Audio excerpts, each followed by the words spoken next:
គោរពជំរាបសួរទៅកាន់ពុកម៉ែបងប្អូនទាំងអស់គ្នានៅថ្ងៃនេះសាច់រឿងរបស់យើងគឺនឹងបន្តទៅទៀតហើយគឺ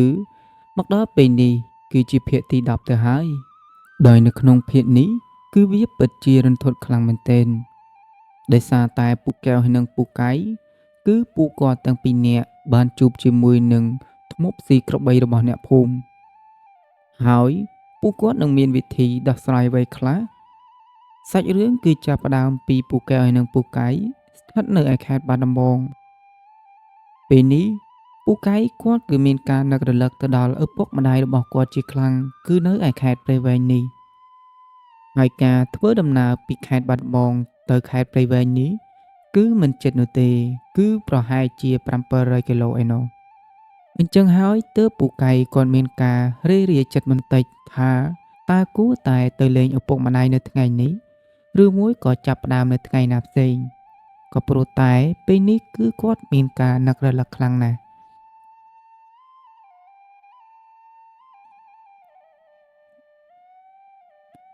ហើយការបែកពីឪពុកម្ដាយរបស់គាត់មកនេះគឺមានរយៈពេល1ខែទៅហើយគឺដោយសារតែពូកៃគាត់បានស្នាក់នៅជាមួយនឹងផ្ទះអ៊ំប្រុសរបស់គាត់គឺនៅឯខេត្តបាត់ដំបងនេះណាមួយពូកៃគាត់មិនចង់ទាន់ត្រឡប់ទៅផ្ទះវិញនោះគឺដោយសារតែគាត់នៅមានការនឹកនាទៅដល់អ៊ំប្រុសរបស់គាត់ហើយនឹងចង់មើលថែគាត់ឲ្យបានច្រើនជាងនេះបន្តិចក៏ព្រោះតែអ៊ំជានៅពេលនេះគឺប្រពន្ធរបស់គាត់បានស្លាប់ហើយគ្មានអ្នកណានៅជាមួយនឹងគាត់នោះទេអញ្ចឹងហើយពូកែគាត់ក៏ចង់ស្នាក់នៅទីនេះបន្តទៀតសិនចាំពេលណាដែលគាត់មានការនឹករលឹកខ្លាំងជាងនេះបន្តិចចាំគាត់ត្រឡប់ទៅលេងឪពុកម្ដាយរបស់គាត់វិញហើយចំណែកឯពូកែវគាត់ក៏មានការនឹករលឹកនៅស្រុកកំណើតរបស់គាត់ដែរប៉ុន្តែគាត់ថានៅពេលនេះគឺគាត់បានដាក់ចិត្តដើរជាមួយនឹងពូកែទៅហើយនៅកន្លែងណាដែលមានវត្តមានរបស់ពូកែកន្លែងនោះគឺមានវត្តមានរបស់ពូកែវជាមិនខានគឺពួកគាត់ដើរជាមួយនឹងគ្នារហូតមិនថាតែពួកគេទៅទីណានោះទេចំណែកឯលោកអ៊ំជាវិញនៅពេលដែលដឹងដំណឹងថាពូកែគាត់មានការនឹកស្រុករបស់គាត់ជាខ្លាំងនៅពេលនោះអ៊ំជាគាត់ក៏មិនចង់ឲ្យពូកែគាត់ត្រឡប់ទៅស្រុកកំណើតវិញនោះទេក៏ព្រោះតែសពថ្ងៃនេះគឺបានពូកែជាអ្នកមើលថែគាត់នឹងហើយប្រសិនបើពូកែគាត់ត្រឡប់ទៅស្រុកកំណើតវិញនោះគឺមិនមានអ្នកណាជួយជាដៃជាជើងគាត់ទៀតទេប៉ុន្តែធ្វើវិញបែរនេះគឺជាព្រេងវាសនាពូកែគាត់មិនមែនមានតែអ៊ំម្នាក់ទេគាត់ត្រូវទៅជួយគ្រួសាររបស់គាត់ទៀតនៅឯស្រុករបស់គាត់នេះពូកែនៅពេលនេះគឺគាត់រៀងពិបាកចិត្តបន្តិចព្រោះថាអ៊ំរបស់គាត់ក៏នៅម្នាក់ឯងហើយចំណែកឯឪពុកម្ដាយរបស់គាត់ប្រហែលជាត្រូវការគាត់ឲ្យទៅជួយធ្វើការហើយអញ្ចឹងហើយក៏វាធ្វើឲ្យពូកែមានការពិបាកចិត្តក្នុងការបន្តនៅជាមួយនឹងផ្ទះរបស់លោកអ៊ំជាបន្តទៀតណាស់ហើយនៅពេលនោះពូកែគាត់ក៏បានដកដង្ហើមធំហើយនឹងនិយាយក្នុងចិត្តថាហើយណាស់ហើយធ្វើម៉េចបើនេះគឺជាវាសនាបើថាខ្ញុំប្រញាប់ទៅផ្ទះពេកគឺគ្មានអ្នកណាជួយលោកអ៊ំជាទេអញ្ចឹងហើយខ្ញុំក៏បន្តស្នាក់នៅទីនេះមួយអាទិត្យទៀតចុះក្រោយពេលបានមួយអាទិត្យហើយគឺខ្ញុំត្រឡប់ទៅស្រុកកំណើតវិញហើយគាត់និយាយដាក់ខ្លួនឯងប៉ុណ្នេះពេលនោះគាត់ក៏បានក្រោកឈរឡើងហើយនឹងដើរសំដៅទៅកន្លែងរបស់អ៊ំជានៅពេលដែលទៅដល់គាត់ក៏បាននិយាយរឿងរ៉ាវទាំងអស់ដែលគាត់បានគិតអំបញ្ញមិញនេះទៅកាន់អ៊ំជាឲ្យបានដឹងនិយាយអញ្ចឹងលោកអ៊ំខ្ញុំគិតថាខ្ញុំចង់ត្រឡប់ទៅស្រុករបស់ខ្ញុំវិញហើយប៉ុន្តែដោយសារខ្ញុំគិតចុះគិតឡើងខ្ញុំក៏សម្រេចចិត្តនៅទីនេះមួយអាទិត្យទៀតចុះហើយចូលលោកអ៊ំវិញតើឲ្យពួកខ្ញុំទាំងពីរនាក់ស្នាក់នៅទីនេះបន្តទៀតទេប្រសិនបើលោកអ៊ំមិនត្រូវការពួកខ្ញុំទៀតទេពួកខ្ញុំនឹងត្រឡប់ទៅស្រុកកំណើតរបស់ខ្ញុំវិញហើយរីឯលោកអ៊ំជានៅពេលនោះនៅពេលដែលបានឮថាពូកែគាត់ចង់នៅទីនេះមួយអាទិត្យទៀតគឺគាត់ក៏បាននិយាយទៅកាន់ពូកែវិញថានៅមួយអាទិត្យទៀតក៏បានដែរក៏ព្រោះតែអ៊ំគឺមិនមានអ្នកណានៅជួយជាដៃជាជើងទេ ហើយការងាររបស់អ៊ំនៅពេលនេះគឺរវល់ខ្លាំងណាស់ក្មួយឯងឃើញទេនៅមុខផ្ទះរបស់អ៊ំនេះគឺសម្បូរស្មៅដុះច្រើនណាស់អ៊ំចង់សម្អាតវាឲ្យស្អាតខ្លះប្រសិនបើក្មួយទំនេរតើក្មួយអាចជួយការងារជំនួសអ៊ំបានទេពីព្រោះថាស្មៅនេះគឺវាច្រើនខ្លាំងណាស់ហើយអ៊ំក៏មិនមែនចេះតែឈរមើលទេគឺអ៊ំជួយពួកឯងទាំងអស់គ្នានឹងគឺយើងធ្វើទៅទាំង3នាក់នឹងអាចឆាប់ហើយបន្ទាប់ពីនោះមកក៏ដល់រដូវច្រូតស្រូវរបស់អ៊ំហើយស្រែរបស់អ៊ំមានទៅដល់2ហិកតាឯណោះយ៉ាងហោចណាស់គឺច្រូតប្រហែល1អាទិត្យនឹងឯងអញ្ចឹងក្មួយនៅ1អាទិត្យទៀតគឺវាគ្រប់គ្រាន់ហើយអ៊ំមិនខាត់ពួកឯងទាំង2នាក់ឲ្យនៅបន្តទៀតទេពូកែនៅពេលនោះគាត់ក៏បាននិយាយទៅកាន់អ៊ំជាវិញថាបើអញ្ចឹងមែនតោះយើងទៅធ្វើការចាំងស្មៅទាំងអស់នេះឲ្យអស់ទៅអ៊ំកុំទុកឲ្យវាពិបាកមើលព្រោះនៅមុខផ្ទះគឺត្រូវការសម្អាតខ្លះបើមិនអញ្ចឹងទេគឺវាមិនស្អាតហើយអ្នកភូមិមួយចំនួនគឺពួកគេមិនចង់មកលេងផ្ទះយើងទេដោយសារតែផ្ទះរបស់យើងនេះគឺមើលទៅវាមិនស្អាតហើយមិនសូវមានអ្នកសម្អាតបែបនេះគឺប្រកាសជាថាយើងគ្មានសណ្ដាប់ធ្នាប់ហើយនឹងជាមនុស្សដែលកខ្វក់ហើយបន្ទាប់ពីនោះមកពូកែគាត់ក៏បានសួរទៅកាន់អ៊ំជាថានិយាយអញ្ចឹងហើយចុះចប់តើអ៊ំទុកនៅកន្លែងណាអ៊ំជាគាត់ក៏បានប្រាប់ថាគឺនៅឯមុខក្រោលគោនោះគឺអ៊ំយកទៅកាបអាចគោនៅពេលល្ងាចមិញនេះនៅពេលនោះពូកែគាត់ក៏បានទៅយកចបនោះមកចាំងស្មៅនៅខាងមុខផ្ទះរបស់លោកអ៊ំជាហើយចំណែកឯពូកែវវិញនៅពេលនោះពូកែគាត់ក៏បានស្រែកប្រាប់ឲ្យពូកែវទៅជួយការងាររបស់គាត់ផងដែរក៏ព្រោះតែស្មៅនេះគឺវាច្រើនណាស់ចាំងតែពូកែម្នាក់ឯងគឺមិនហើយនោះទេក្នុងរយៈពេល1ថ្ងៃហើយនៅសល់ពេលប៉ុន្មានទៀតគឺដើម្បីទៅច្រូតស្រូវរបស់អ៊ំជានឹងឯងនៅពេលនោះពូកែគាត់ក៏បានស្រែកហៅពូកែវថាអាកៃអញឆ្ងល់ហើយនៅអង្គុយធ្វើអីហើយនៅមើលអញចាំងស្មៅមែនទេមកជួយគ្នាមកនេះឯងកោបស្មៅនេះយកទៅចោលទៅហើយបង្គីគឺនៅមុខក្រោលគោនោះអញទៅយកចបមិញឃើញនៅកន្លែងនោះពូកែវនៅពេលនោះគាត់ក៏បានតបយ៉ាងលឺទៅកាន់ពូកែវិញថាហារើអង្គុយបន្តិចមិនបានសោះប្រើនោះប្រើតែមិនអីទេអញជួយក៏បានដែរនៅពេលនោះពូកែវគាត់ក៏បានដើរសំដៅទៅមុខក្រោលគោដើម្បីយកបង្គីមកកាប់ស្មៅដែលពូកែបានចាំងហើយនេះយកទៅចាក់ចោលនៅពេលដែលពូកែវគាត់កំពុងតែប្រមូលស្មៅនោះគាត់ក៏បាននិយាយលេងជាមួយនឹងពូកែដោយនិយាយអំពីរឿងរ៉ាវកាលពីនៅតូចគឺនិយាយអំពីការចាំងស្មៅនេះតែម្ដងពូកែគាត់ក៏បានផ្ដើមនិយាយមុននិយាយអញ្ចឹងកាលនៅពីតូចឯងធ្លាប់ចាំងស្មៅបែបនេះទេបើរំលឹកការពីនៅតូចវិញគឺអញនឹករលឹកណាស់កាលនោះមិនដឹងស្អីទេម៉ែគាត់ប្រើអញឲ្យទៅទិញខ្លាញ់ប៉ុន្តែ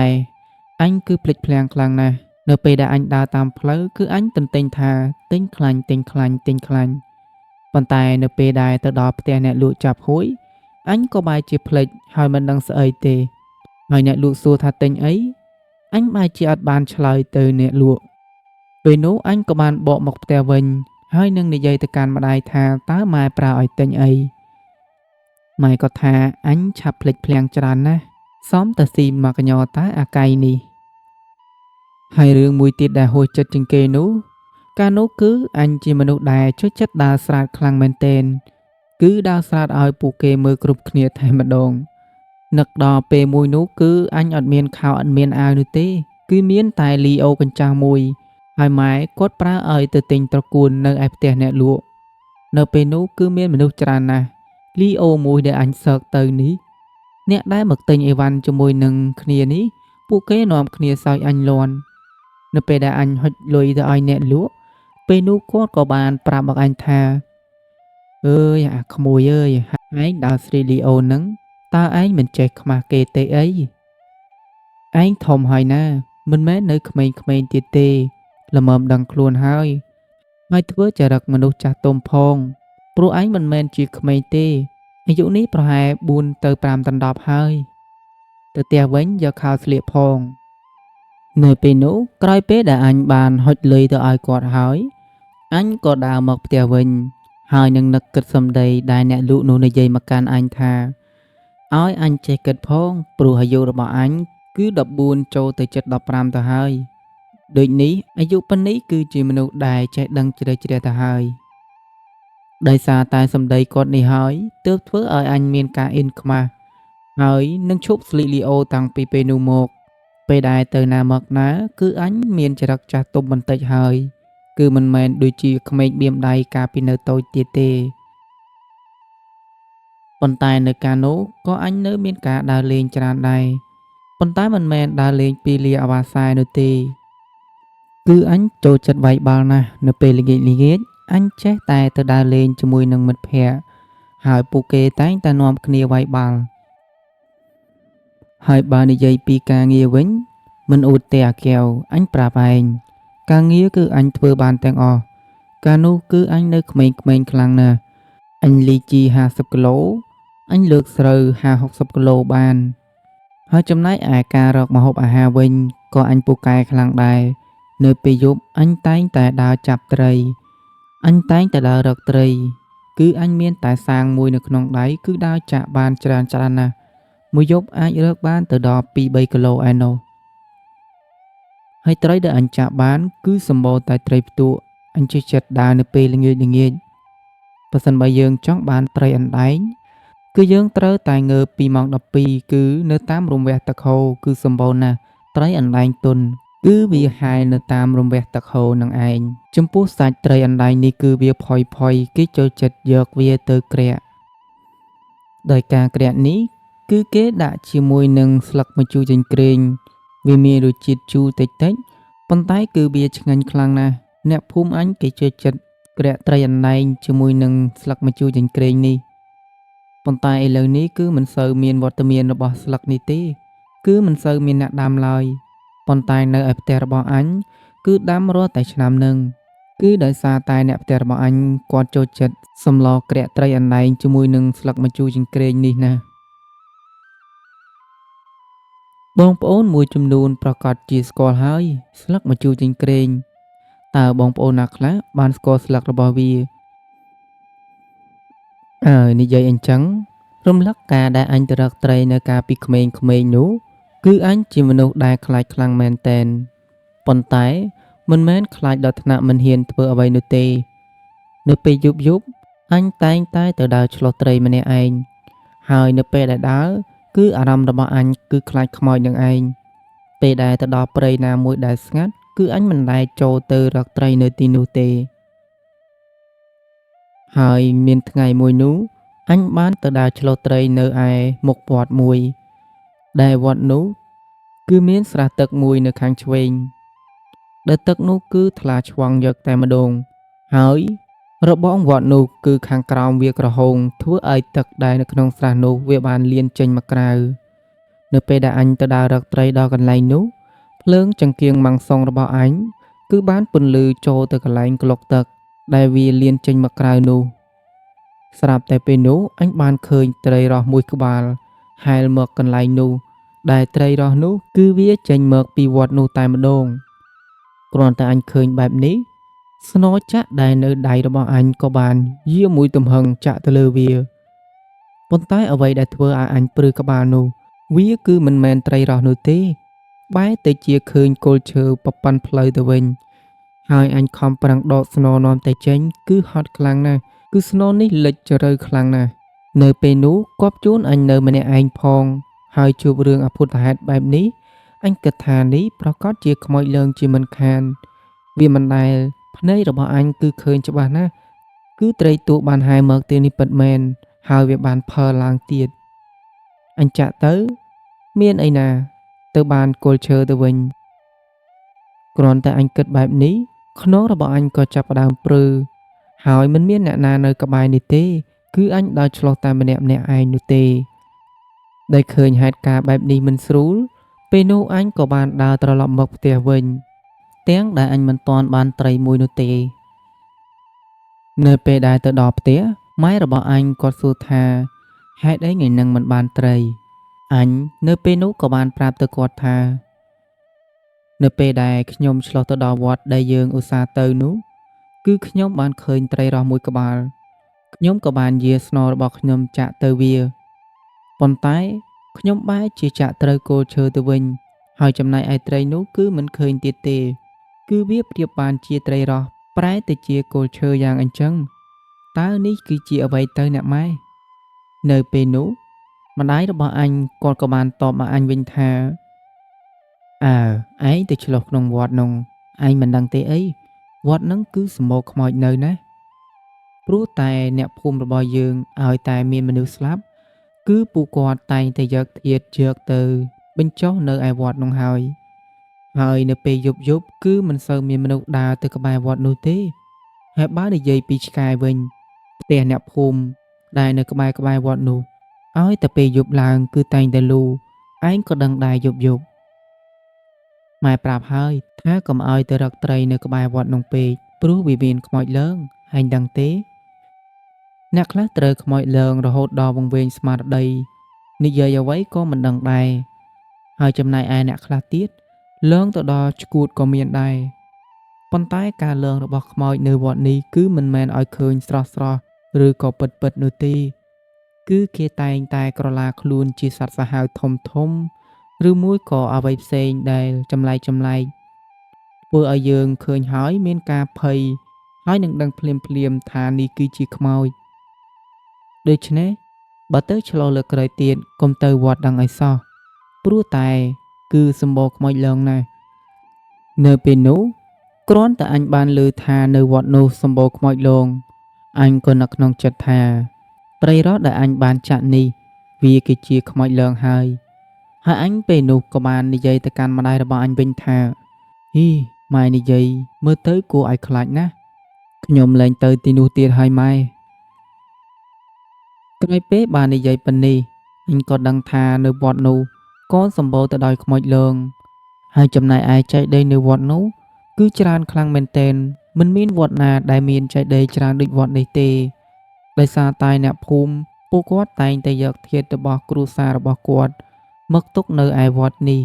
ដោយធ្វើការបង្សុកូលជារៀងរាល់ឆ្នាំហើយនឹងឧទ្ទិសកុសលជូនទៅបុព្វការីជនដែលបានស្លាប់ទៅហើយនោះដោយនៅពេលនោះពូកែគាត់ក៏បានចាំងស្មៅបណ្ដើរហើយនឹងនិយាយជាមួយនឹងពូកែវបណ្ដើរចំណែកឯពូកែវវិញពេលនោះដោយសារតែគាត់ជួបស្ដាប់នៅរឿងរ៉ាវរបស់ពូកែគាត់ក៏មិនបានយកស្មៅទៅបោះចោលនោះទេពូកែឃើញបែបនេះគាត់ក៏បានឈប់និយាយរឿងរ៉ាវរបស់គាត់ហើយនឹងស្ដីបន្ទោសទៅឲ្យពូកែវថាយីអាបកាចយោហើយមើលស្មៅអញចាំងបានមកកណោហើយចូលឯងមិនក៏មិនយកស្មៅទៅបោះចោលឯងនៅចាំស្ដាប់រឿងរ៉ាវរបស់អញតែឯងមិនធ្វើការសោះឯងមិនចេះឆ្លៀតទេពូកែវនៅពេលនោះគាត់ក៏បានតបទៅកាន់ពូកែថាអើបើអញយកស្មៅទៅបោះចោលអញនឹងមិនបានស្ដាប់រឿងរ៉ាវរបស់ឯងទៀតទេអញ្ចឹងហើយអញក៏នៅស្ដាប់សិននៅពេលដែលអញនិយាយចប់អញនឹងយកស្មៅនេះទៅចោលហើយឯងនេះរអ៊ូរទាំច្រើនខ្លាំងណាស់ពូកែនៅពេលនោះគាត់ក៏បានតបទៅកាន់ពូកែវិញថាអញ្ចឹងក៏អញ្ចឹងទៅប៉ុន្តែស្មៅនេះគឺវាច្រើនហើយឯងប្រញាប់យកទៅបោះចោលទៅហើយនៅសមម្ខាងទៀតគឺយើងសម្រាកសិនទៅចាំពេលថ្ងៃចាំយើងធ្វើការបន្តទៀតក៏ព្រោះតែពេលនេះគឺយើងមិនទាន់បានហូបបាយនោះទេអញ្ចឹងយើងទៅរកបាយហូបហើយនឹងសម្រាកបន្តិចសិនទៅចាំពេលដែលយើងហូបបាយស្រកពួកស្រកអីហើយចាំយើងមកធ្វើការចាំងស្មៅនេះឲ្យស្អាតយកតែម្ដងហើយឮថាស្អែកអ៊ំជាគាត់នឹងរៀបចំទៅច្រូតស្រូវរបស់គាត់ហើយដូច្នេះយើងក៏ត្រៀមខ្លួនសម្រាប់ទៅជួយការងាររបស់គាត់ដែរដោយនៅពេលនោះពូកែគាត់បាននិយាយបានប៉ុណ្នេះមកអ្នកទាំងពីរក៏បានឈប់ចាំងស្មៅបន្ត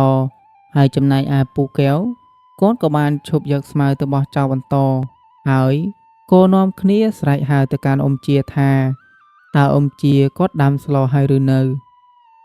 ចំណែកឯអ៊ំជាដែលពេលនោះគឺគាត់កំពុងតែស្លហូប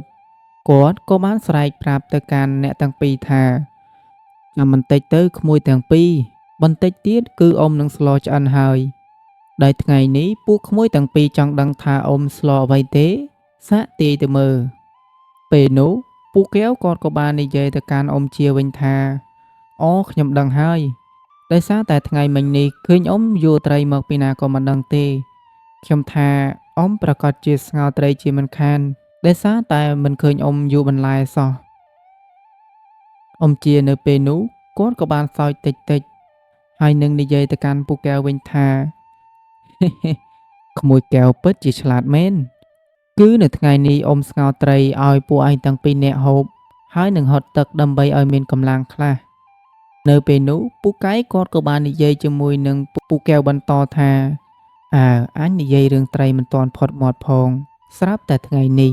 អ៊ំជាគាត់ធ្វើសម្លស្ងោរត្រីទៅហើយនិយាយដល់ខ្មោចត្រីដែលលើងអញនេះគឺអញមិនចង់ហូបទេព្រោះត្រីនេះគឺជាត្រីខ្មោចតែណាស់ហើយដោយសារតែត្រីអ៊ំជាយកមកនេះគឺគាត់សុំបានពីអ្នកភូមិទេដូច្នេះមានអីត្រូវខ្លាចទៀតរឿងអតីតកាលគឺវាបានបញ្ចប់ទៅហើយចំណែកឯរឿងបច្ចុប្បន្នកាលគឺយើងមិនចាំបាច់ព្រួយបារម្ភអ្វីទៀតទេធ្វើតែល្អទៅបនយកតាអស់ហើយមនុស្សល្អនឹងមករកយើងដោយខ្លួនឯងតែម្ដងនៅពេលដែលយើងធ្វើល្អបែបនេះនិយាយអញ្ចឹងអាកែវតើឯងឃ្លានបាយហើយឬនៅប្រសិនបើឯងឃ្លានតោះយើងទៅហូបបាយដោយសារតែអញគឺវាឃ្លានទៅហើយដែរគូផ្សំពេលនេះអ៊ំជាគាត់ក៏ធ្វើម្ហូបរួចជាស្រេចយើងនឹងទៅដួសបាយទាំងអស់គ្នាតែម្ដងទៅខណៈពេលនោះពូកែវគាត់ក៏បានតបទៅកាន់ពូកែវវិញថាបើពេលនេះយើងឃ្លានបាយយើងនាំគ្នាទៅដួសហូបទៅ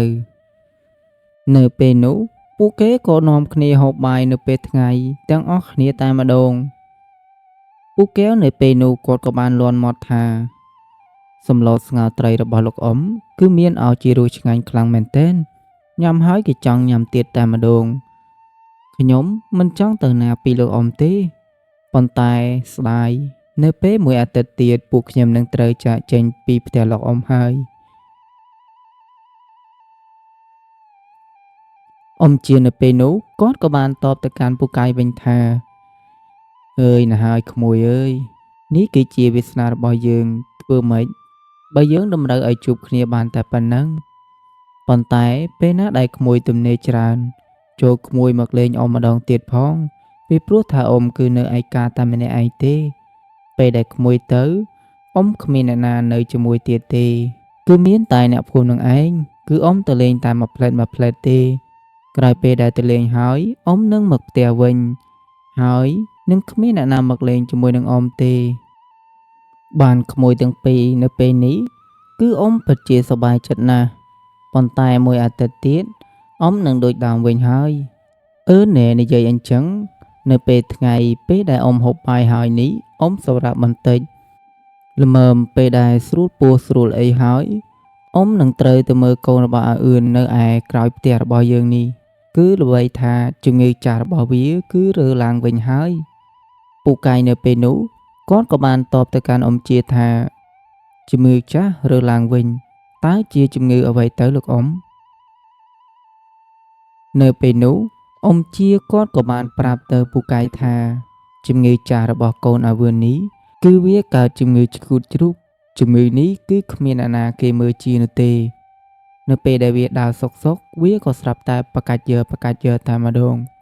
គឺវាកើតឡើងភ្លាមតែម្ដងយើងមិនអាចកំណត់ទុកមុនបានទេថាថ្ងៃនេះវារើឡើងប៉ុន្មានដងចំណែកឯកូនរបស់អាអឿននេះគឺល្បីថាមួយថ្ងៃនេះគឺវាប្រកាច់3-4 ដងទៅហើយគឺគ្មានអ្នកណាគេមកជួយមើលវានោះទេដោយសារតែការប្រកាច់របស់វានេះគឺធ្វើឲ្យអ្នកភូមិមួយចំនួនចូលទៅជួយអន្តរាគមន៍វាមិនបានទេក្រោយពេលដែលអ៊ំជាគាត់បាននិយាយបានប៉ុណ្នេះមកនៅពេលនោះពូកែវគាត់ក៏បានសួរទៅកាន់អ៊ំជាម្ដងទៀតនិយាយអញ្ចឹងលោកអ៊ំតើជំងឺឆ្កួតជ្រូកនេះវាកើតឡើងដោយសារអ្វីដែរលោកអ៊ំខ្ញុំចង់ដឹងណាស់នៅពេលនោះអ៊ំជាគាត់ក៏បានប្រាប់ទៅពូកែវវិញថាជំងឺឆ្កួតជ្រូកនេះគឺវាកើតឡើងដោយធម្មជាតិតែម្ដងគឺវាកើតទៅលើបុគ្គលណាដែលកើតអ៊ំក៏មិនសូវដឹងច្បាស់ដែរប៉ុន្តែក្មេងៗនៅពេលដែលវាកើតមកគឺវាមិនដែលសូវមានជំងឺនេះទេ លុះត្រាតែពេលដែលវាធំដឹងក្តីបន្តិចមកពួកវាក៏ស្រាប់តែកើតជំងឺប្រកាច់ដែលចាស់ភាគច្រើនគឺពួកគាត់តែងតែហៅថាជំងឺនេះគឺជាជំងឺឆ្កួតជ្រូកមិនលាក់បាំងទៅក្មួយនោះទេតាមពិតប្រពន្ធរបស់អ៊ំដែលស្លាប់ទៅនេះគឺគាត់មានជំងឺឆ្កួតជ្រូកនេះឯងដោយសារតែគាត់ទ្រាំនឹងការប្រកាច់មិនបានទើបធ្វើឲ្យគាត់ស្លាប់បាត់តែម្ដងទៅអ៊ំពិតជាអាណិតហើយនឹងនឹករលឹកទៅកាន់អ៊ំស្រីរបស់ឯងខ្លាំងណាស់នៅពេលនេះប៉ុន្តែណាស់ហើយធ្វើម៉េចបើវាសនាកំណត់ឲ្យយើងជួបគ្នាបានតែប៉ុណ្នេះពួកយើងអស់កម្មអស់ពៀនឹងគ្នាហើយបើនិយាយពីការមើលថែវិញនៅពេលនោះអ៊ំបានមើលថែអ៊ំស្រីរបស់ឯងយ៉ាងល្អិតល្អន់តែម្ដងនៅពេលនោះអ៊ំច័ន្ទដែលត្រូវជាអ៊ំស្រីរបស់ឯងដែលបានស្លាប់ទៅហើយនោះអ៊ំបានជូនគាត់ទៅរកគ្រូជាច្រើនដែលអាចមើលថាតើជំងឺនេះអាចព្យាបាលបានឬក៏អត់គ្រូខ្លះគាត់ថាជំងឺនេះគឺអាចព្យាបាលបានហើយគាត់ក៏បានឲ្យថ្នាំទៅអ៊ំរបស់ឯងផឹកជាប្រចាំប៉ុន្តែលទ្ធផលវិញនោះគឺគាត់នៅតែកើតជំងឺនេះដដែលនៅពេលប្រហែលជាមួយអាទិត្យឬមួយក៏3ថ្ងៃម្ដងគាត់តែងតែប្រកាច់ម្ដងនិយាយទៅជំងឺនេះគឺគ្មានគ្រូណាអាចព្យាបាលទេដោយសារតែវាគឺជាជំងឺធម្មជាតិវាកើតឡើងទៅលើបុគ្គលណាតាំងពីកំណើតមកម្ល៉េះណែនិយាយអញ្ចឹងកំពុងតែប្រាប់រឿងរ៉ាវទៅកាន់ក្មួយទាំងពីរនាក់ក៏ដល់ពេលដែលអ៊ំត្រូវទៅផ្ទះរបស់អាអឿនហើយគឺត្រូវទៅជួយមើលកូនរបស់វាមិនដឹងថាយ៉ាងម៉េចយ៉ាងម៉ាហើយនោះទេហើយចុះក្មួយទាំងពីរនាក់បើមានការនឿយហត់ហើយចង់ដើរលេងទៅជាមួយនឹងអ៊ំក៏បានដែរថាជំងឺនេះវាកើតឡើងយ៉ាងដូចម្ដេចហើយអាការៈនៃការកើតជំងឺឆ្កួតជ្រូកនេះគឺវាដូចម្ដេចខ្លះក្មួយអាចទៅជាមួយនឹងអ៊ំបានចំណែកឯស្មៅដែលនៅម្ខាងទៀតនេះចាំថ្ងៃស្អែកក៏បានដែរក៏ព្រោះតែអ៊ំបានពន្យាការច្រូតស្រូវរបស់អ៊ំគឺនៅថ្ងៃខាន់ស្អែកនេះហើយការច្រូតនេះស្រូវរបស់អ៊ំគឺ2ហិកតា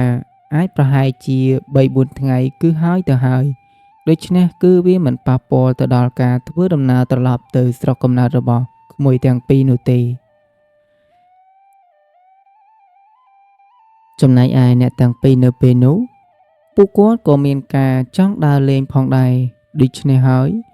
ពួកគាត់ក៏បាននិយាយទៅកាន់អ៊ំជាថាអញ្ចឹងឲ្យខ្ញុំទាំងពីរនាក់សុំទៅជាមួយនឹងអ៊ំផងក៏ដោយសារតែខ្ញុំចង់ដឹងថាតើជំងឺឆ្កួតជ្រូកនេះគឺវាមានអាការៈដូចម្ដេចនៅក្នុងភូមិរបស់ខ្ញុំគឺមិនដែលមានជំងឺនេះទេហើយក៏មិនដែលធ្លាប់ឮដែរខ្ញុំមិនដឹងថាម្ដាយរបស់ខ្ញុំមិនដែលប្រាប់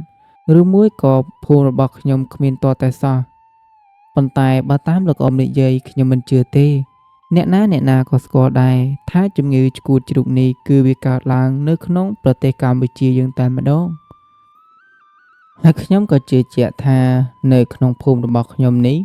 ក៏មានអ្នកកើតជំងឺបែបនេះដែរគឺជំងឺឆ្កួតជ្រូកនេះតែម្ដងប៉ុន្តែគ្រាន់តែថាគឺខ្ញុំមិនដែលបានឃើញឬក៏កើតមិនទាន់អញ្ចឹងហើយជំងឺនេះក៏វាមិនបានដក់ជាប់នៅក្នុងបេះដូងខ្ញុំឬមួយក៏ធ្វើឲ្យខ្ញុំមានការចងចាំនឹងវាដែរប៉ុន្តែក្រោយពេលដែលបានឮអ៊ំជាគាត់បាននិយាយប្រាប់ខ្ញុំមកនៅពេលនេះគឺខ្ញុំបានភ្លឺភ្នែកតែម្ដងថាជំងឺឆ្កួតជ្រូកនេះគឺយើងមិនអាចព្យាបាលវាបាននោះទេហើយវាក៏មិនមែនជាជំងឺឆ្លងនោះដែរ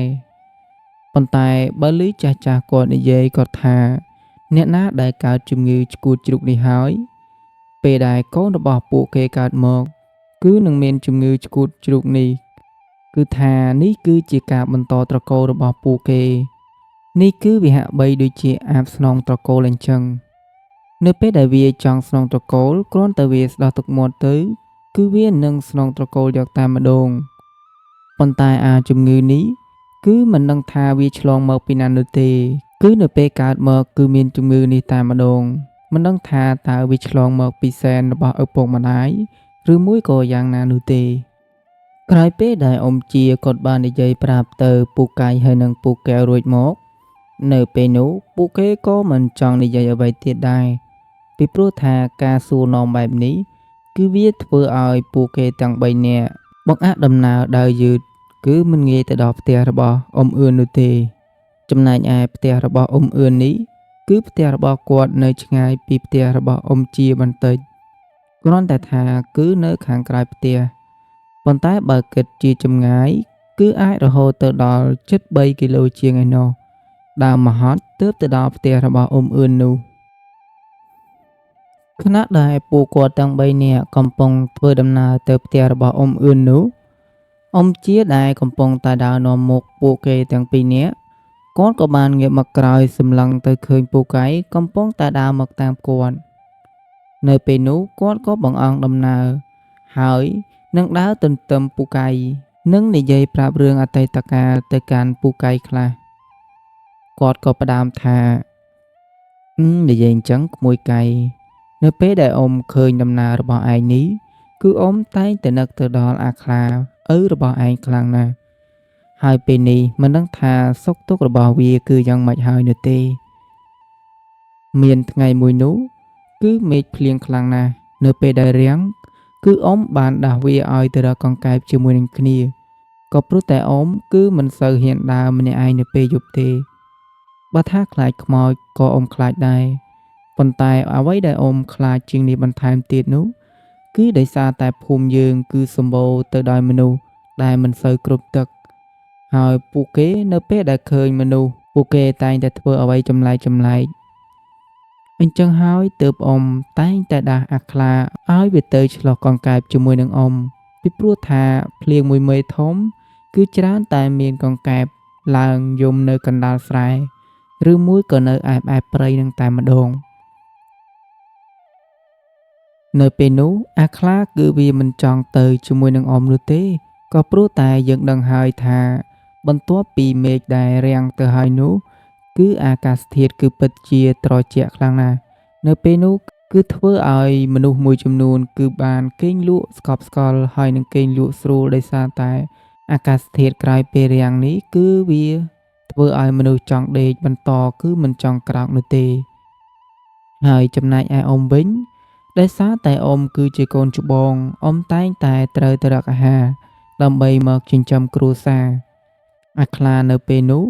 វាក៏បាននិយាយទាំងស្ងាត់មាត់ថាអឺតើបងឯងដាក់ខ្ញុំទៅណាខ្ញុំងុយដេកណាស់ហើយមេឃតម្រាំងមិញហ្នឹង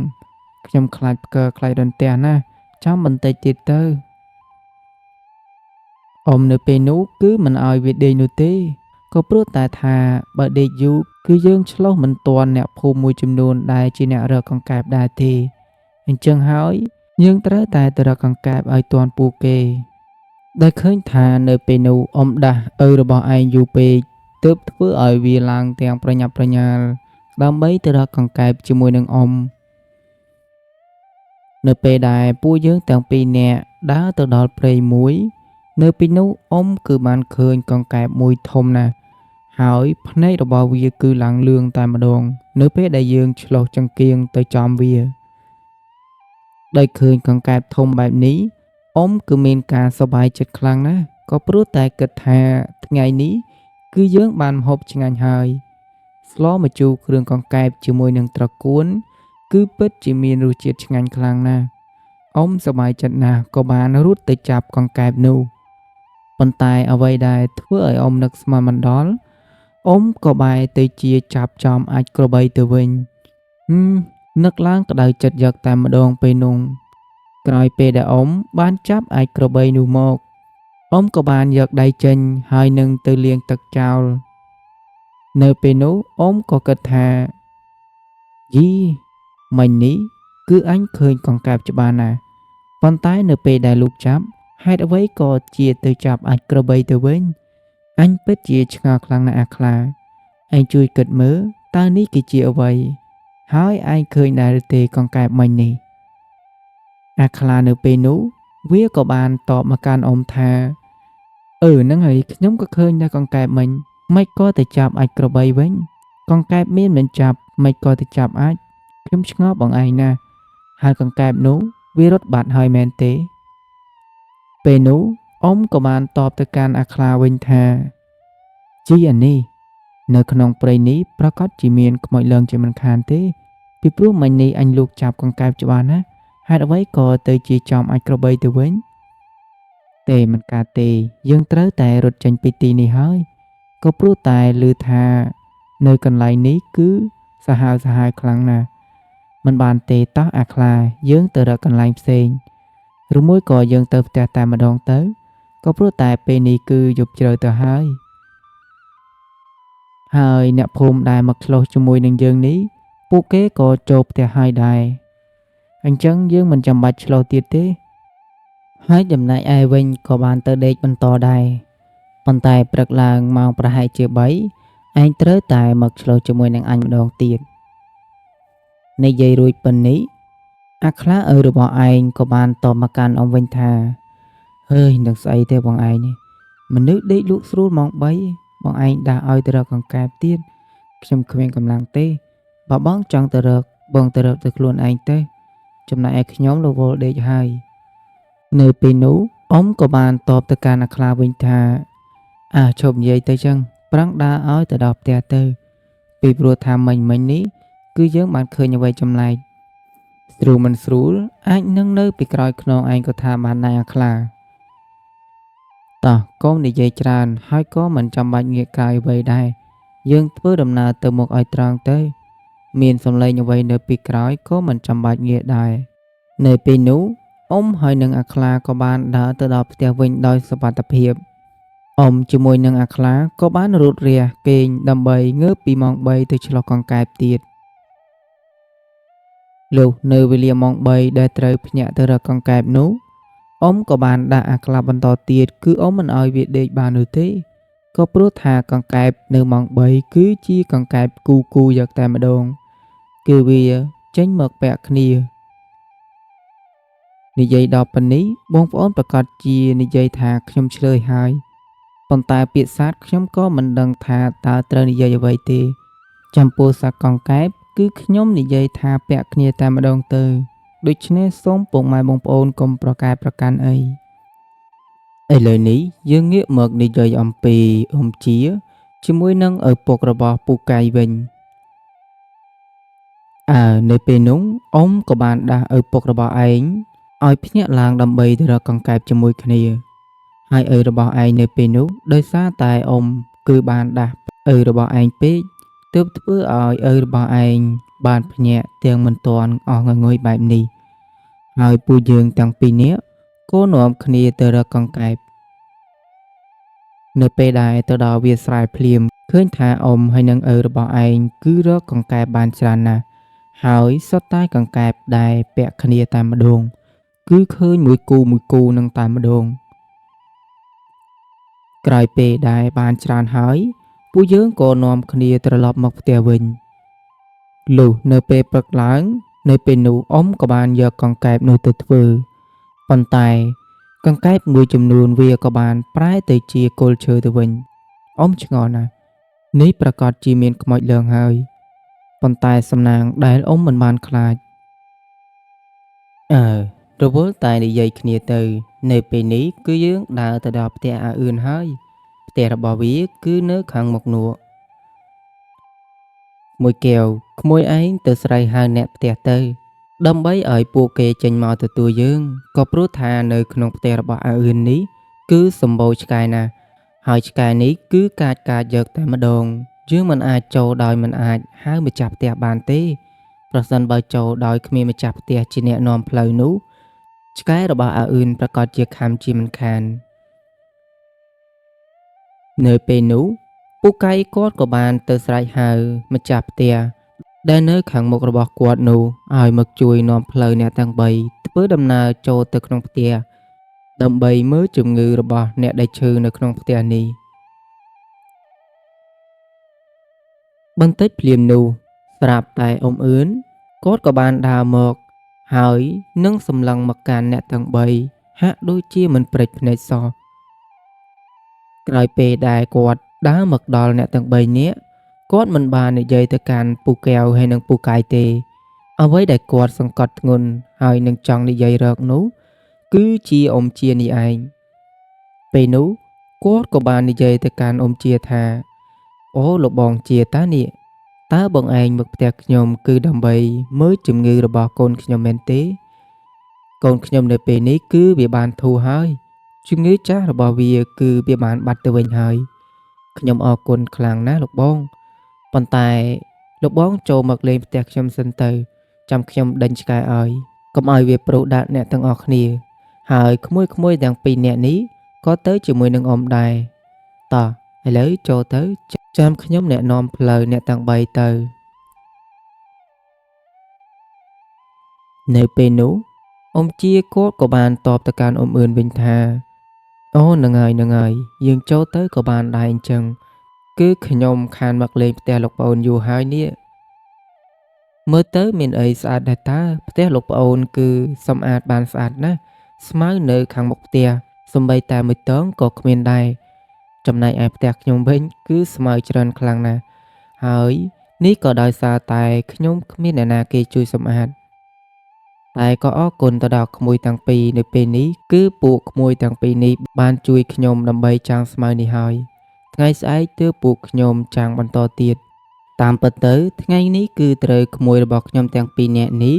គាត់ចាងរួចទៅហើយប៉ុន្តែដោយសារតែបានឮដំណឹងមកថានៅឯផ្ទះរបស់លោកប្អូនគឺកូនរបស់លោកប្អូនត្រូវជំងឺចាស់រើឡើងវិញដូច្នេះហើយខ្ញុំក៏ប្រញាប់នាំក្មួយរបស់ខ្ញុំទាំងពីរនាក់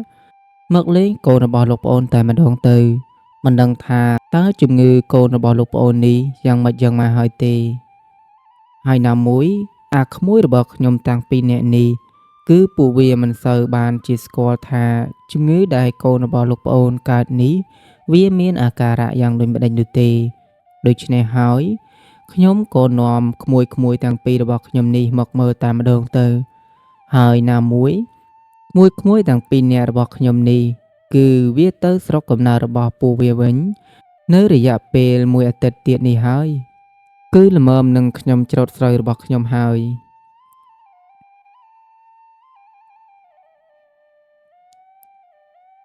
ចំណែកឯអ៊ំអឿននៅពេលនោះគាត់ក៏បានតបទៅកាន់អ៊ំជាវិញថាអូមានអីបានតើចាំខ្ញុំហៅកូនរបស់ខ្ញុំឲ្យមកជួបអ្នកទាំងអស់គ្នាអ៊ំអឿននៅពេលនោះគាត់ក៏បានសុំពេលអ្នកទាំង3បន្តិចគឺដើម្បីទៅហៅកូនរបស់គាត់ឲ្យមកជួបអ្នកទាំងអស់គ្នានៅពេលនោះគាត់ក៏បាននាំកូនរបស់គាត់ឲ្យមកជម្រាបសួរអ៊ំជាហើយនឹងពូកែវរួមជាមួយនឹងពូកៃផងដែរនៅពេលនោះកូនរបស់អ៊ំអឿនគាត់ក៏បានជម្រាបសួរទៅកាន់អ្នកទាំងអស់គ្នាដែលមើលទៅកាយវិការរបស់កូនអ៊ំអឿននេះគាត់មិនមែនជាមនុស្សដែលកើតជំងឺនេះទេ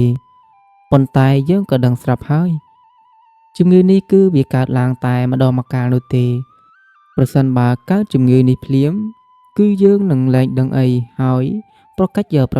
តែម្ដងក្រោយពេលដែលពូកែវហើយនិងពូកៃបានឃើញបែបនេះពួកគេក៏មិនមានអារម្មណ៍ថាកូនរបស់អ៊ំអឿនគាត់មានជំងឺឆ្កួតជ្រូកនេះដែរហើយបន្ទាប់ពីពួកគេនាំគ្នានិយាយគ្នាលេងពីនេះពីនោះហើយនឹងសួរសុខទុក្ខគ្នាទៅវិញទៅមកហើយនោះលោកអ៊ំជាគាត់ក៏ដល់ពេលដែលត្រឡប់ទៅផ្ទះវិញហើយព្រោះថ្មនេះគឺវាល្ងាចណាស់ទៅហើយទៅផ្ទះវិញដើម្បីរៀបចំបញ្ចូលគោហើយនឹងរៀបចំសម្ភារៈមួយចំនួនដើម្បីទុកដូចជាចបកាប់បង្គីហើយនឹងរបស់របរផ្សេងទៀតដែលទុកនៅមុខផ្ទះរាយប៉ាយក្រោយពេលដែលអ្នកទាំង3បានដើរចេញពីមុខផ្ទះរបស់អ៊ំអឿននៅពេលនោះឃើញថាអ៊ំអឿនគាត់បានលើកដៃអរគុណទៅដល់អ្នកទាំង3យ៉ាងខ្លាំងដែលបានមកសួរសុខទុក្ខនៅឯផ្ទះរបស់គាត់នេះគឺដើម្បីមកមើលកូនរបស់គាត់នឹងតែម្ដងតាមពិតទៅអ្នកភូមិមួយចំនួនទៀតពួកគាត់ក៏មកមើលកូនរបស់អ៊ំអឿនដែរព្រោះឮដំណឹងថាជំងឺចាស់ដែលរើឡើងវិញនេះគឺវាខ្លាំងក្លាជាងមុនប៉ុន្តែគឺថាអ្នកភូមិទាំងអស់គ្នាគឺពួកគាត់បានមកមើលមុនអ៊ំជាទៅទៀតដូច្នេះហើយអ៊ំជានៅពេលនោះមិនបានឃើញអ្នកភូមិទាំងអស់គ្នាគឺលោកអ៊ំជាគាត់មកក្រោយគេតែម្ដងក្រោយពេលដែលអ៊ំអឿនគាត់បានអរគុណទៅកាន់អ៊ំជារួមជាមួយនឹងពូកែវហើយនិងពូកៃរួចមកអ្នកទាំង3ក៏បានធ្វើដំណើរត្រឡប់មកផ្ទះវិញនៅពេលដែលអ្នកទាំង3មកដល់ផ្ទះ ឃើញថាពូកែវគាត់បានរៀបចំសម្ភារៈដូចជាចបកាប់ហើយនឹងបង្គីមួយចំនួនដែលនៅរាយប៉ាយខាងមុខផ្ទះនេះយកទៅទុកនៅឯក្នុងផ្ទះហើយចំណែកឯពូកែវវិញគឺគាត់បានទៅបញ្ចូលគោហើយនឹងរៀបចំចងមុងឲ្យវាដេកបានស្រួលគឺដើម្បីកុំឲ្យមានមូសខាំពីព្រោះថាបើមានមូសខាំច្រើនពេកទៅលើគោគឺបានន័យថាគោនោះនឹងស្គមហើយនឹងមានរោគច្រើនដូច្នេះហើយទើបធ្វើឲ្យសត្វគោវាមិនសូវមានសុខភាពល្អហើយនឹងមិនសូវមានការលូតលាស់ល្អចំណែកឯអ៊ុំជាវិញការងាររបស់គាត់នៅពេលដែលក្មួយៗទាំងពីរមកជួយជាដៃជាជើងអស់ទៅហើយគាត់ក៏មានតែដាំស្លនឹងឯងគឺគាត់គ្មានអ្វីដែលត្រូវធ្វើនោះទេហើយស្នាដៃស្លរបស់អ៊ុំជាគឺពិតជាឆ្ងាញ់ខ្លាំងណាស់ចំណែកឯពូកែវហើយនិងពូកៃគឺអ្នកទាំងពីរស្លមិនឆ្ងាញ់ទេអញ្ចឹងពួកគេផ្ដល់អាទិភាពឲ្យអ្នកដែលស្លឆ្ងាញ់ជាអ្នកចូលចង្ក្រានបាយចោះលុះនៅពេលដែលពូកែវហើយនិងពូកៃគាត់ធ្វើការងាររបស់គាត់ចប់រួចរាល់ហើយឃើញថាអ៊ុំជាគាត់ក៏ស្លឆ្អិនហើយដែរអ្នកទាំងអស់គ្នាក៏បានដួសបាយហូបនៅពេលល្ងាចហើយនឹងនិយាយអំពីរឿងច្រូតស្រូវបន្តិចបន្តួចរួចហើយពួកគេទាំងអស់គ្នាក៏នាំគ្នាសម្រាកនៅក្នុងមុងរួមទាំង3នាក់តែម្ដងលុះនៅពេលព្រឹកឡើងឃើញថាពូកៃហើយនិងពូកែវគាត់ក៏បានងើបពីព្រលឹមដើម្បីទៅធ្វើការរបស់គាត់បន្តទៀតនោះគឺចាំងស្មៅនៅមុខផ្ទះដែលនៅសល់មួយចំហៀងទៀតនោះនៅពេលដែលពួកគេបានរៀបចំចាំងស្មៅចាំងអីរួចអស់ហើយនៅពេលនោះឃើញថាម៉ោងគឺវា11ថ្ងៃត្រង់ទៅហើយបន្ទាប់ពីនោះមកពួកគេក៏នាំគ្នាគិតថានៅថ្ងៃស្អែកនេះពួកគេនឹងរៀបចំកណ្ដៀវមួយចំនួនក៏ដូចជាធ្វើអាហារឲ្យបានគ្រប់គ្រាន់ផងដែរហើយចំណែកឯអ្នកដែលទៅច្រូតស្រូវនោះគឺមានដូចជាអ៊ុំជាពូកៃពូកែវហើយនិងអ្នកភូមិមួយចំនួនដែលអ៊ុំជាបានរកឲ្យគេពឹងជួយនោះនិយាយទៅការជំនាន់នោះគឺគេតែងតែជួយគ្នាទៅវិញទៅមកនោះគឺបានន័យថានៅពេលដែលស្រូវអ្នកណាទុំមុនអ្នកភូមិតែងតែមកជួយគ្នាច្រូតហើយនឹងនិយាយគ្នាពីនេះពីនោះសប្បាយណាស់នៅពេលដែលពួកគេច្រូតស្រូវនោះហើយអ្វីដែលសប្បាយជាងនេះទៀតនោះគឺដល់ម៉ោងបាយនឹងតែម្ដងពេលដែលពួកគេនាំគ្នាហូបបាយគឺពួកគេតែងតែនិយាយពីនេះពីនោះអំពីរឿងរ៉ាវដែលនៅក្នុងភូមិរបស់គាត់មានទាំងរឿងកំប្លែងហើយមានទាំងរឿងរន្ធត់លុះនៅពេលដែលមួយថ្ងៃបានកន្លងផុតទៅថ្ងៃបន្ទាប់ក៏បានចូលមកដល់ឃើញថាពូកៃហើយនិងពូកែវរួមជាមួយនឹងអ៊ុំជាក៏បានធ្វើដំណើរទៅស្រែរបស់គាត់ចំណែកឯអ្នកភូមិមួយចំនួនដែលមកជួយអ៊ុំជានេះឃើញថាពួកគាត់ទាំងអស់គ្នាក៏បាននាំគ្នាមកដល់ស្រែរបស់អ៊ុំជាហើយដែរការច្រូតស្រូវលើកនេះគឺមានគ្នាច្រើនណាស់ស្រូវ2ហិកតារបស់អ៊ុំជានេះប្រកាសជាច្រូតតែ2ថ្ងៃនឹងទេគឺហើយរួចជាស្រេចទៅហើយមួយថ្ងៃគឺ1ហិកតាគឺល្មមសម្រាប់អ្នកភូមិទាំងអស់គ្នាហើយចំណែកឯអ្នកភូមិដែលមកជួយអ៊ុំជានេះគឺមានច្រើនណាស់អាចនិយាយបានថាមានរហូតដល់10នាក់ឯណោះហើយខ្ញុំក៏មិនចាំបាច់រៀបរាប់ឈ្មោះដែរក៏ព្រោះថាវាច្រើនពេកបើរៀបរាប់ទៅគឺវាធ្វើឲ្យយើងស៊ីពេលក្នុងការនិយាយសាច់រឿងរបស់យើងនៅពេលដែលអ្នកភូមិរួមជាមួយនឹងអ៊ុំជាពូកែវហើយនិងពូកៃបានច្រូតស្រូវទាំងអស់នោះបានមួយចំហៀងស្រែហើយក៏ឃើញថាក៏ដល់ពេលដែលអ្នកទាំងអស់គ្នាត្រូវមកទទួលទានបាយទាំងអស់គ្នាហើយអ្នកទាំងអស់គ្នានៅពេលនោះគឺបានអង្គុយនៅក្រោមដើមត្នោតមួយដើមហើយនឹងបានរៀបចំបាយទឹកដើម្បីហូបតែម្ដងខណៈពេលដែលអ្នកទាំងអស់គ្នាកំពុងតែហូបបាយហើយនឹងនិយាយគ្នាលេងយ៉ាងសប្បាយរីករាយនៅពេលនោះក៏ឃើញថាពួកគាត់ក៏បានឃើញអ៊ុំប្រុសម្នាក់ដែលមានវ័យរាងចំណាស់បន្តិចហើយសក់របស់គាត់ឡើងវែងមិនកាត់ទេចំណែកឯខោអាវរបស់គាត់វិញគឺចាស់ណាស់ទៅហើយគឺរហែកមួយចំនួនដែលនៅខាងក្រោយខ្នង ហើយចំណែកឯខោគឺរហែកក្បាលជង្គង់អស់ទៅហើយនៅពេលដែលគាត់ដើរមកដល់អ្នកទាំងអស់គ្នាដែលកំពុងតែហូបបាយនោះក៏ស្រាប់តែគាត់បាននិយាយថាឲ្យខ្ញុំសុំបាយហូបផងអ្នកទាំងអស់គ្នាពីព្រោះថានៅពេលនេះគឺខ្ញុំបានអត់បាយចំនួនជិត1អាទិត្យទៅហើយអ៊ំជានៅពេលនោះได้ឃើញថាគាត់មានរូបរាងចម្លែកហើយចំណែកឯអ្នកភូមិមួយចំនួនទៀតដែលមានវត្តមាននៅក្បែរអ៊ំជាពួកគាត់ក៏មិនបានស្គាល់តាចាស់ម្នាក់នេះដែរមិនដឹងថាគាត់មកពីភូមិណានោះទេនៅពេលនោះអ៊ំជាគាត់ក៏មានចិត្តសប្បុរសក៏បានហុចបាយឲ្យទៅគាត់មួយចានហើយនឹងមានត្រីចៀនឲ្យទៅគាត់ផងដែរនៅពេលនោះបន្ទាប់ពីគាត់កំពុងតែហូបជាមួយនឹងអ្នកទាំងអស់គ្នាគាត់ក៏បាននិយាយថាគាត់គឺជាអ្នកភូមិក្រៅហើយគាត់គ្មានផ្ទះសម្បែងនេះទេបើនិយាយទៅគាត់គឺជាអ្នកសុំទានតែម្ដងហើយគាត់គឺពិតជាចង់មានកន្លែងជ្រកកោនខ្លាំងណាស់ប៉ុន្តែគាត់មិនមានទាល់តែសោះរាល់ថ្ងៃនេះគឺគាត់តែងតែដេកនៅតាមចិញ្ចើមផ្លូវហើយនឹងតាមព្រៃមួយចំនួន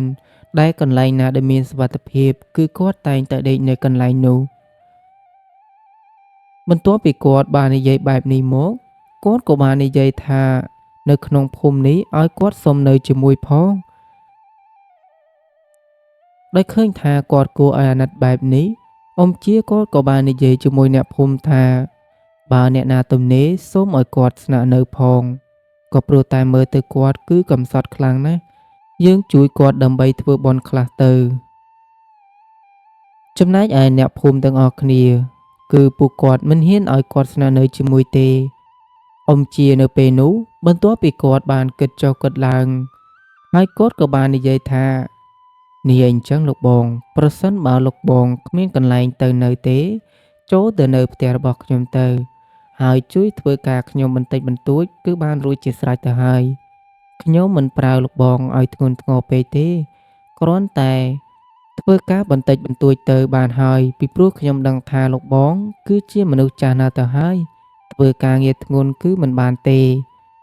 អញ្ចឹងលោកបងទៅនៅផ្ទះខ្ញុំទៅគូផ្សំមួយអាទិត្យទៀតនេះក្មួយកៃហើយនិងក្មួយកែវរបស់ខ្ញុំនេះពួកគេត្រឡប់ទៅស្រុកកំណើតវិញហើយក្រោយពីលោកតាម្នាក់នោះបានឮថាអ៊ំជាគាត់បានឲ្យទៅស្នាក់នៅក្នុងផ្ទះរបស់គាត់ក៏ឃើញថាគាត់គឺពិតជាបានអរគុណទៅដល់អ៊ំជាយ៉ាងខ្លាំងហើយនៅខណៈពេលនោះគាត់ក៏បានទៅជួយជ្រកស្រូវរបស់អ៊ំជារហូតទាល់តែពួកគេនាំគ្នាសម្រាកចេញពីស្រែដើម្បីធ្វើដំណើរទៅផ្ទះរៀងៗខ្លួនលុះនៅពេលយប់ឡើងបានមកដល់ក៏ឃើញថាលោកអ៊ំជាគាត់ក៏បានរៀបចំឲ្យលោកតាដែលមកស្នាក់នៅជាមួយនឹងគាត់នោះទៅសម្រាននៅកន្លែងមួយដោយមានសុវត្ថិភាពគឺគាត់មិនឲ្យសម្រានជាមួយនឹងគាត់នោះទេក៏ព្រោះថាអ្នកថ្មីនេះគឺគាត់មិនទុកចិត្តទេ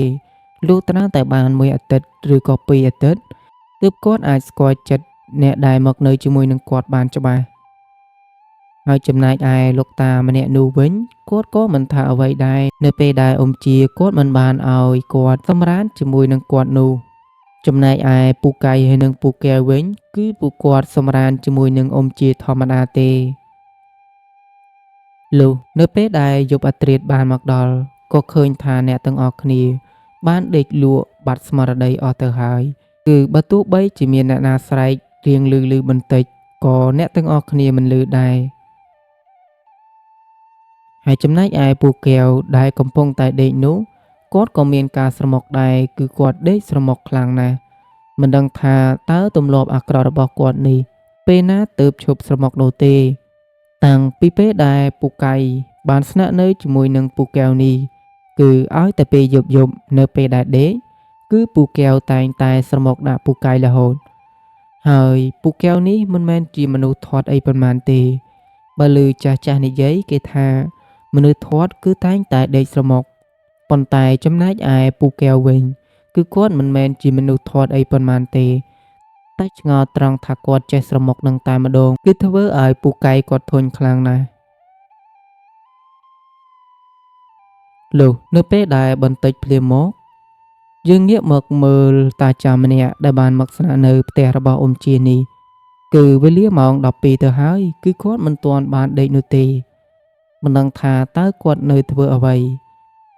បើយើងមើលទៅកាយវិការគាត់នៅយប់នោះគឺពិតជាចម្លែកខ្លាំងមែនទែនគឺគាត់ចេះតែងាកលិចងាកកើតមិនដឹងថាគាត់សម្លឹងរកមើលអ្វីនោះទេលុះនៅពេលដែលបានបន្តិចភ្លាមមក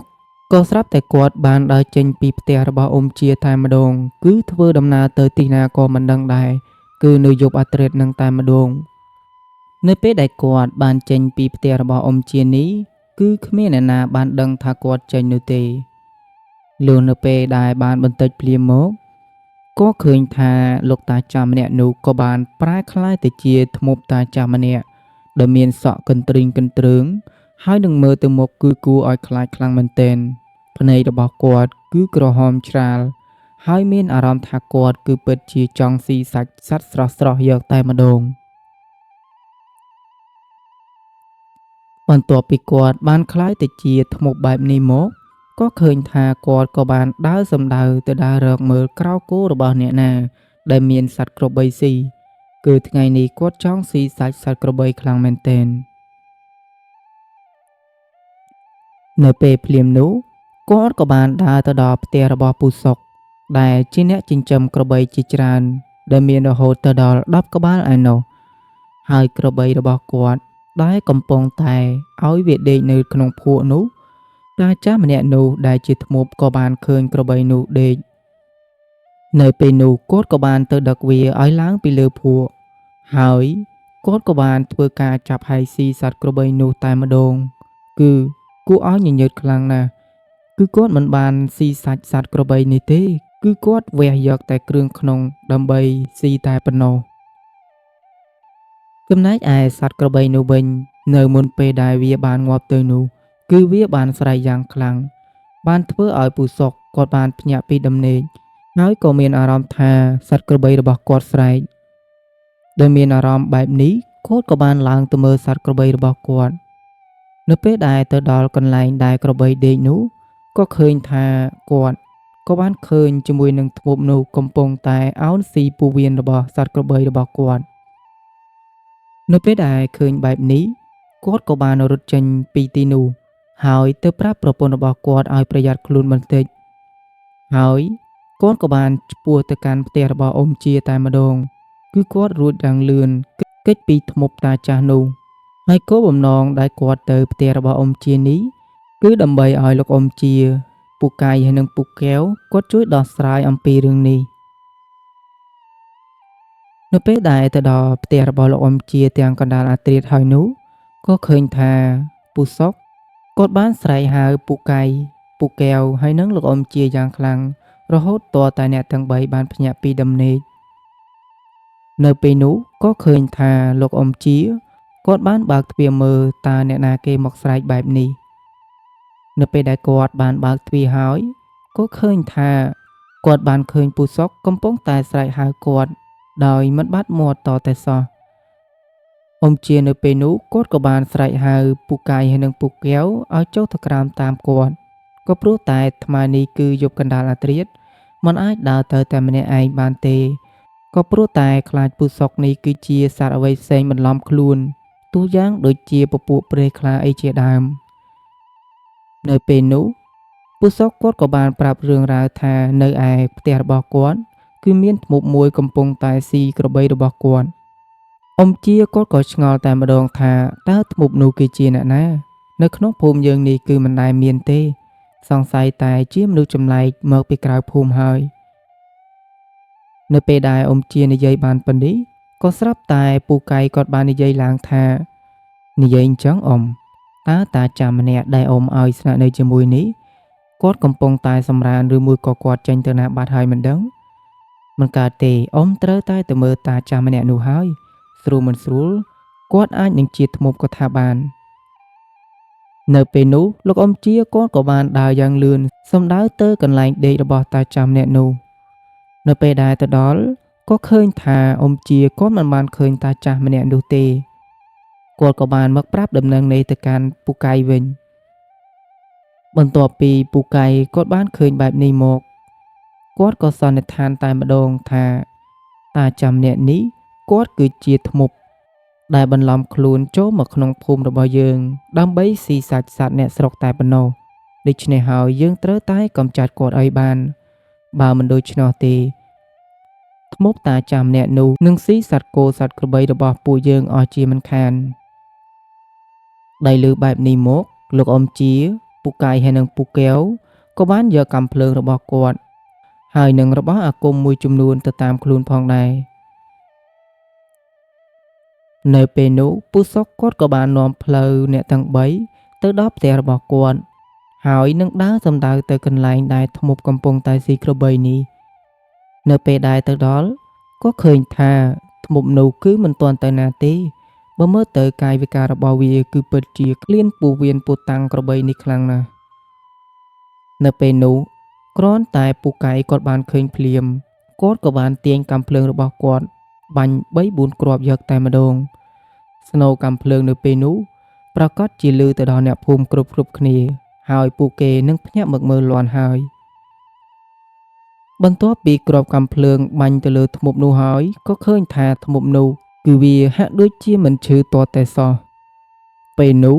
នាយកៃក៏បានសូត្រអាគមដាក់ទៅកាន់គ្រាប់កាំភ្លើងចុងក្រោយរបស់គាត់ក៏ព្រោះថាពពួកធ្មប់បែបនេះបើបាញ់គ្រាប់កាំភ្លើងធម្មតាគឺមិនអាចធ្វើអ្វីវាបាននោះទេត្រឹមតែមកធ្លុះសាច់នឹងឯងតើតែប្រើអាគមទើបធ្វើឲ្យធ្មប់នេះរលាយបាត់តែម្ដងនៅពេលនោះគាត់ក៏បាញ់មួយគ្រាប់ចុងក្រោយហើយក៏ធ្វើឲ្យធ្មប់នោះរលាយបាត់ទៅហើយនៅសល់តែខ្លួនប្រាណរបស់តាចាស់ម្នាក់នេះនៅដេកស្ដុកស្ដឹងនៅមុខក្របីដែលងាប់នោះតែម្ដងបន្តិចភ្លាមមកក៏ឃើញថាអ្នកភូមិក៏នាំគ្នាមកទីនេះលាន់ហើយពួកគេក៏បានដឹងថាតាចាស់ដែលបន្លំខ្លួនមកច្រូតស្រូវរបស់លោកអ៊ំជានេះគឺគាត់គឺជាធ្មប់នោះទេហើយក៏សំណាងដែរដែលនៅពេលនេះពូកែគាត់កំចាត់ធ្មប់នេះបានទៅហើយចំណែកឯតាចាស់ម្នាក់នេះគេក៏បាននាំគាត់យកទៅវត្តនៅពេលព្រឹកឡើងដើម្បីឲ្យលោកស្រោចទឹកនិងរំដោះគ្រោះកុំឲ្យមានធ្មប់ណាចូលមកក្នុងខ្លួនរបស់គាត់ទៀតលុះនៅពេលដែលព្រឹកឡើងបានមកដល់ក៏ឃើញថាអ្នកភូមិក៏បាននាំតាចាស់ម្នាក់នោះទៅស្រោចទឹកនៅឯវត្តក្រោយពេលដែលគាត់បានដឹងខ្លួនរួចរាល់ហើយនឹងនិយាយស្ដីដូចមនុស្សដូចដើមវិញហើយគាត់ក៏និយាយថាគាត់ក៏មានផ្ទះសម្បែងដែរប៉ុន្តែរយៈពេលប៉ុន្មានថ្ងៃចុងក្រោយនេះគាត់ដូចជាវង្វេងវង្វាន់ស្មារតីមិនដឹងថាដើរទៅទីណាខ្លះទេសូម្បីតែភូមិដែលគាត់មកនេះក៏គាត់មិនដឹងថាជាភូមិអ្វីនោះដែរហើយប្រសិនបើឲ្យគាត់ទៅផ្ទះវិញក៏គាត់មិនដឹងថាទៅទីណាដែរព្រោះថាគាត់បានវង្វេងផ្លូវទៅហើយ